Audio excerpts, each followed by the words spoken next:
1. The art of war is simple enough. Find out where your enemy is. Get at him as soon as you can.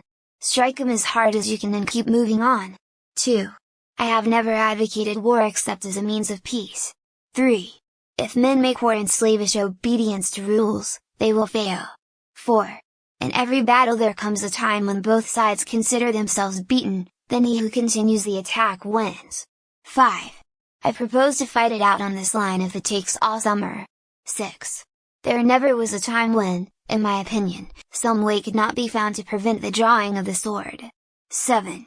The distant rear of an army engaged in battle is not the best place from which to judge correctly what is going on in front. 8.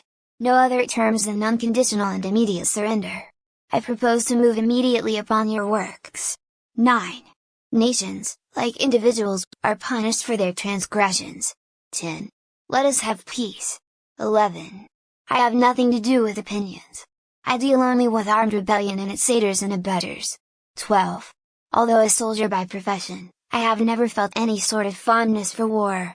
13. But for a soldier, his duty is plain. He is to obey the orders of all those placed over him and with the enemy wherever he meets him. 14. Wherever the enemy goes let our troops go also. 15. I believe it has never been my misfortune to be placed where I lost my presence of mind, unless indeed it has been where thrown in strange company, particularly of ladies. 16. My failures have been errors in judgment, not of intent. 17. Everyone has his superstitions. One of mine has always been when I started to go anywhere, or to do anything, never to turn back or to stop until the thing intended was accomplished.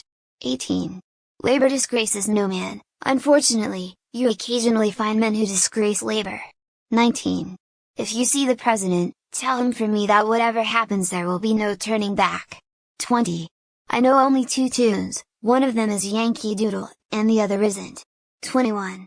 I know no method to secure the repeal of bad or obnoxious laws so effective as their stringent execution. 22. I appreciate the fact and am proud of it, that the attentions I am receiving are intended more for our country than for me personally. 23. But my later experience has taught me 2 lessons. First, that things are seen plainer after the events have occurred. Second, that the most confident critics are generally those who know the least about the matter criticized. 24. There are but few important events in the affairs of men brought about by their own choice. 25. The fact is, I think I am a verb instead of a personal pronoun. A verb is anything that signifies to be, to do, to suffer. I signify all 3. 26. I only knew what was in my mind, and I wished to express it clearly. Please subscribe Qoutes.